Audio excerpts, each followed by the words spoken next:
Hello students, आज हम बात करने वाले हैं विलायकन प्रवृत्ति की। आज हम बीएससी फर्स्ट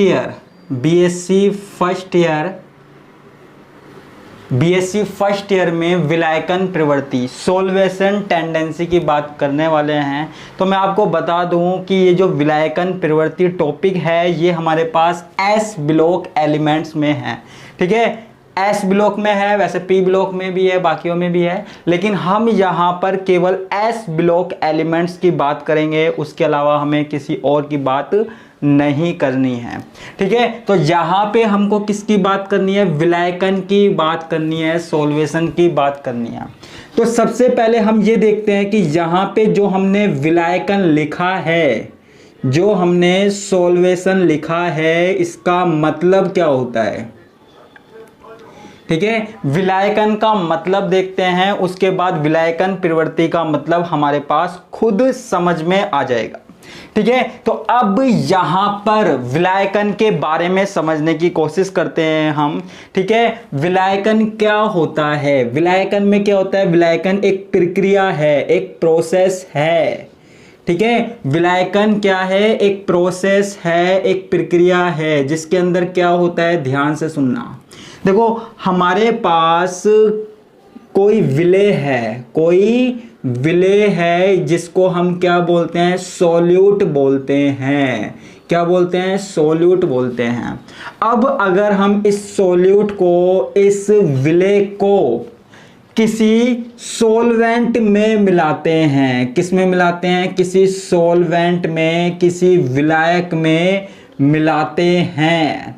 ठीक है, अगर हम किसी विलेय को, सॉल्यूट को किसी विलायक में मिलाते हैं, सॉल्वेंट में मिलाते हैं, तो सॉल्वेंट में मिलाने पर जो हमारे पास विलेय है ना, वो विलायक के साथ क्या बना लेता है? विलायक के साथ मिलकर कॉम्प्लेक्स बना लेता है। क्या बना लेता है? कॉम्प्लेक्स बना लेता है, संकुल बना लेता है। ध्यान से सुनना, जब हम किसी सॉल्यूट को किसी सॉल्वेंट में मिलाते हैं, किसी विलेय को विलायक में मिलाते हैं, तो वो आपस में क्या बना लेते हैं? वो कॉम्प्लेक्स बना लेते हैं, संकुल बना लेते हैं। तो ये जो संकुल बनाने की जो प्रक्रिया है ना, जो प्रोसेस है, जो प्रक्रिया है, ठीक है, इसको ही हम क्या बोलते हैं? विलायकन बोलते हैं, सोल्वेशन बोलते हैं। ठीक है, तो विलायकन क्या हुआ? विलायकन एक प्रक्रिया है, एक प्रोसेस है, जिसमें हमारे पास जो सॉल्यूट है वो सॉल्वेंट के साथ क्या बनाता है? वो सॉल्वेंट के साथ मिलकर कॉम्प्लेक्स बनाता है। इसको हम क्या बोलते हैं? विलायकन बोलते हैं, या फिर सोल्वेशन बोलते हैं। ठीक है, अब देखो, जब ये पूरी प्रक्रिया होती है, ध्यान से सुनना मेरी बात, जब ये पूरा प्रोसेस होता है, पूरी प्रक्रिया होती है, तो इस पूरी प्रक्रिया में एक ऊर्जा, एक एनर्जी बाहर निकलती है। इस पूरी प्रक्रिया में एक एनर्जी बाहर निकलती है। इस एनर्जी को हम क्या कहते हैं? विलायकन ऊर्जा कहते हैं। क्या कहते हैं? विलायकन ऊर्जा कहते हैं, या सोल्वेशन एनर्जी। ठीक है, सोल्वेशन एनर्जी। अब मेरी बात ध्यान से सुनना, एक बार फिर से मैं बता देता हूं। ठीक है, कि जब हम किसी सॉल्यूट को, किसी विलेय को विलायक के साथ मिलाते हैं, तो विलायक के साथ मिलाने पर जो हमारे पास कॉम्प्लेक्स बनता है, जो कंपाउंड यौगिक बनता है, उसके बनने की, है ना, उसके जो फॉर्मेशन का प्रोसेस होता है, जो बनने की प्रक्रिया होती है, उसे हम बोलते हैं विलायकन, सोल्वेशन बोलते हैं। क्या बोलते हैं? विलायकन बोलते हैं, सोल्वेशन बोलते हैं। और ये जो विलायकन की प्रक्रिया होती है ना, जो सोल्वेशन प्रोसेस होता है, इस प्रोसेस में जो एनर्जी बाहर निकलती है, इस एनर्जी को हम क्या बोलते हैं? सोल्वेशन एनर्जी बोलते हैं, विलायकन ऊर्जा बोलते हैं। ठीक है, इसको क्या बोलते हैं? हम सोल्वेशन एनर्जी बोलते हैं। ठीक है। अब एक बात और ध्यान से सुनना, ठीक है, क्या, अगर विलायक के रूप में, अगर हम सॉल्वेंट के रूप में, ठीक है, ध्यान देना, अगर हम विलायक या सॉल्वेंट के रूप में जल को काम ले, वाटर मॉलिक्यूल काम में ले, जल को काम में ले, तो जो ऊर्जा होगी ना, जो ऊर्जा होगी उसको हम क्या बोलते हैं, जल योजन ऊर्जा बोलते हैं। क्या बोलते हैं, जल योजन ऊर्जा या हाइड्रेशन एनर्जी। क्या बोलते हैं, हाइड्रेशन एनर्जी, हाइड्रेशन एनर्जी। तो मेरी बातों को ध्यान से सुनते रहिएगा, जो मैं बता रहा हूं, ठीक है, ये पूरा प्रोसेस मैं आपको समझाऊंगा कि आखिर ये सॉल्वेशन क्या होता है, ठीक है। तो यहां पे पूरी प्रक्रिया में क्या हुआ कि हमने क्या किया, जो विलय है, जो सोल्यूट है, सोल्यूट को जब हमने सॉल्वेंट में मिलाया, विलय को हमने विलायक में मिलाया, तो मिलाने पर हमारे पास क्या बना, एक कॉम्प्लेक्स बना, संकुल बना, ठीक है। इस संकुल के फॉर्मेशन या संकुल के निर्माण की जो प्रक्रिया है उसको हम क्या बोल रहे हैं, सॉल्वेशन बोल रहे हैं, विलायकन बोल रहे हैं, ठीक है। और इस विलायकन के दौरान जो एनर्जी बाहर निकलती है ना, जो एनर्जी बाहर निकलती है उसको हम विलायकन ऊर्जा बोलते हैं, सॉल्वेशन एनर्जी बोलते हैं, ठीक है, सॉल्वेशन एनर्जी बोलते हैं, ठीक है। और यहां पर अगर विलायक के स्थान पर अगर हम सॉल्वेंट की जगह क्या लें, जल लें, ठीक है, वाटर मॉलिक्यूल लें, तो जो ऊर्जा बाहर निकलती है ना, उस ऊर्जा को हम नाम दे सकते हैं, क्या नाम दे सकते हैं, हाइड्रेशन एनर्जी, जल योजन ऊर्जा हम यहां पे नाम दे सकते हैं, ठीक है। तो ये हमारे पास किसकी बात हो गई, विलायकन की बात हो गई, ठीक है, विलायकन ऊर्जा की यहां पे बात हो गई। अब हम आगे की बात करते हैं, ठीक है। तो उम्मीद करता हूं ये समझ में आ गया होगा कि विलायकन क्या है और विलायकन ऊर्जा क्या है, ठीक है। अब देखो यहां पे हमको ये विलायकन प्रवृत्ति, यानी कि जो हमारे पास विलायकन प्रवृत्ति पढ़ रहे हैं वो एस ब्लॉक में किस प्रकार होती है, मैंने आपसे पहले ही कहा था कि हम एस ब्लॉक के लिए पढ़ेंगे। तो एस ब्लॉक एलिमेंट्स में जो विलायकन प्रवृत्ति होती है वो कैसी होती है, वो हमको यहां पे पढ़ना है, ठीक है। तो एस ब्लॉक में पढ़ने के लिए चलो, एस ब्लॉक आपको पता ही है, दो है हमारे पास, एक तो फर्स्ट ए और एक सेकंड ए, ठीक है। तो पहले फर्स्ट ए की बात करते हैं। फर्स्ट ए में आपको पता है क्या आते हैं, lithium, sodium, potassium, rubidium, caesium, है ना। तो ये आपके पास किस में आते हैं, फर्स्ट ए में आते हैं, जिनको हम क्या बोलते हैं, जिनको हम बोलते हैं क्षार धातु। क्या बोलते हैं, क्षार धातु, एल्केली मेटल, एल्केली मेटल, ठीक है, ये होते हैं क्षार धातु। तो सबसे पहले हम इनकी विलायकन प्रवृत्ति देखते हैं, यानी कि ये कितना विलय हो सकते हैं, ठीक है, इनकी प्रवृत्ति देखते हैं, सॉल्वेशन टेंडेंसी देख सकते हैं कि इनको अगर हम किसी विलायक में मिलाते हैं, जैसे लिथियम है, सोडियम है, पोटेशियम है, रूबिडियम, सीजियम, ठीक है, तो इनको अगर हम किसी विलायक में मिलाते हैं तो हमारे पास जो विलायक, जो विलय होता है वो किस प्रकार होता है, ठीक है, तो वो हम देखते हैं, ठीक है। अब देखो यहां पे क्या होता है कि जब हम ये लिथियम है, सोडियम है, पोटेशियम है, रूबिडियम है, सीजियम है, ठीक है, जब भी इनके किसी लवण को, इनकी बात कर रहे हैं, इनके जब भी किसी लवण को, किसी साल्ट को, लवण कुछ भी हो सकता है, ये प्लस है, तो जैसे लिथियम का लवण हमने बना दिया लिथियम OH, सोडियम का हमने बना दिया सोडियम क्लोराइड, कोई सा भी लवण है, ठीक है। तो इस तरीके से जो लवण है, साल्ट है, इस साल्ट को, इन तत्वों के साल्ट को जब भी हम किसी विलायक में घोलते हैं, जैसे हमने विलायक ले लिया, वाटर मॉलिक्यूल ले लिया, H2O ले लिया, ठीक है, तो जब भी हम इनके जो लवण हैं, इन तत्वों के जो लवण हैं उनको जल में घोलते हैं, तो जल में घुलने पर, वाटर में घुलने पर यहाँ पे हमको क्या मिलते हैं, आयन मिलते हैं, ठीक है, आयन मिलते हैं। जैसे मान लो सोडियम है, सोडियम क्लोराइड को हमने कहाँ घोला, वाटर में घोला, जल में घोला। तो जल में घोलने पर हमको क्या मिलेगा, सोडियम अलग मिलेगा, क्लोरीन अलग मिलेगा। ठीक है, तो ये हमारे पास क्या हो गया, ये आयन हमको मिल रहे हैं। ठीक है, अब देखो यहां पे जब भी हमको आयन मिलते हैं, देखो सारी चीजों की बात करेंगे, ध्यान से सुनना।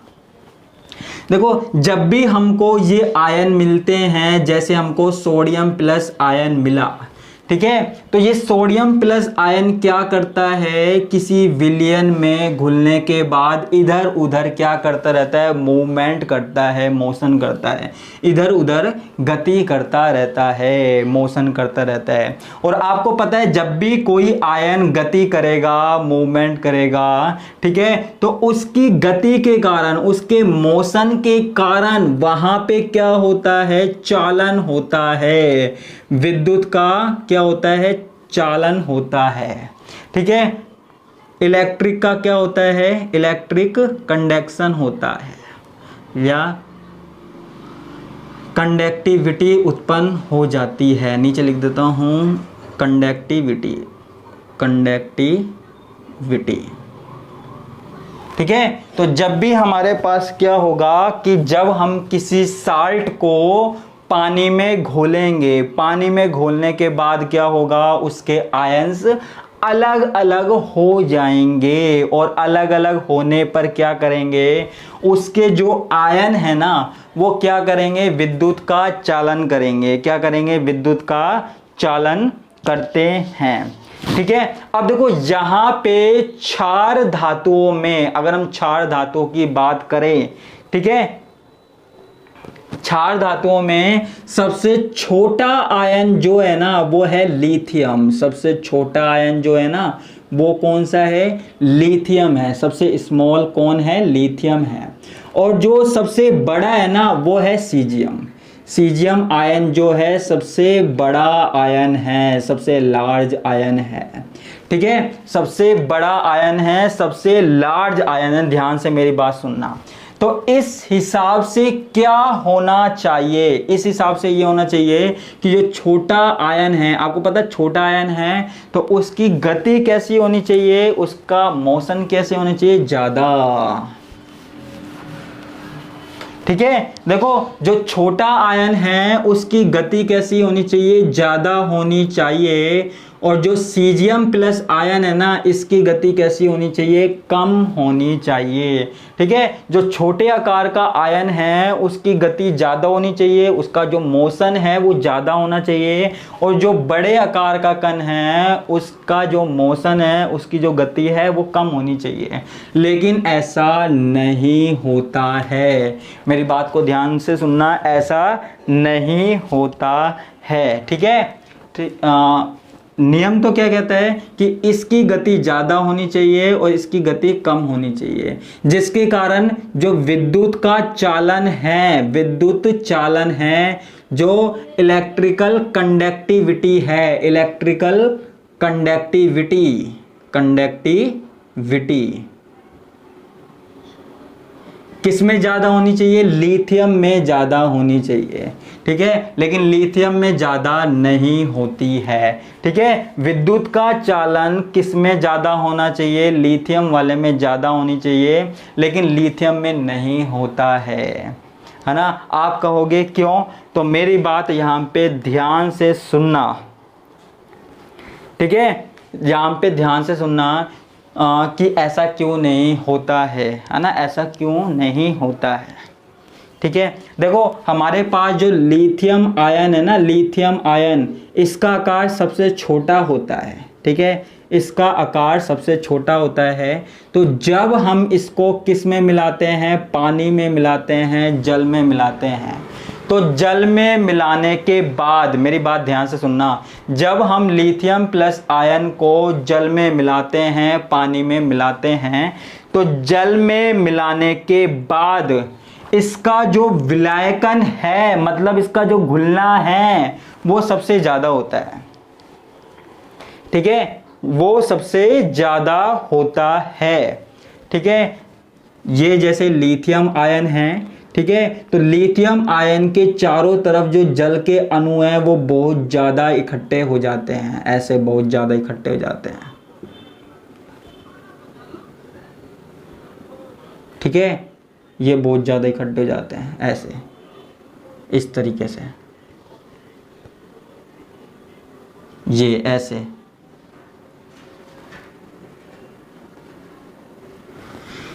ये इस तरीके से, ठीक है। तो मेरी बात ध्यान से सुनना, लिथियम आयन का आकार छोटा होता है और जब लिथियम आयन को हम पानी में डालते हैं, जल में मिलाते हैं, तो जल में मिलाने पर वो घुल जाता है, उसका विलायकन जो है वो हो जाता है, बहुत ज़्यादा हो जाता है, ठीक है। जबकि सीजियम प्लस आयन का आकार बड़ा होता है, बड़ा आकार होने के कारण ये जल में इतना नहीं घुल पाता है, ठीक है, जल में इतना नहीं घुल पाता है। अब आप कहोगे कि इसका चालकता से क्या संबंध है, ठीक है। तो यहां पे मेरी बात ध्यान से सुनना, जब हमारे पास लिथियम आयन जल में घुल जाता है तो लिथियम आयन इस तरीके से एक ऐसा क्षेत्र बना लेता है जल के साथ, ठीक है। तो अब इस क्षेत्र की जो त्रिज्या होती है ना, यानी कि लिथियम आयन के केंद्र से लेकर और जो क्षेत्र की त्रिज्या होती है ना,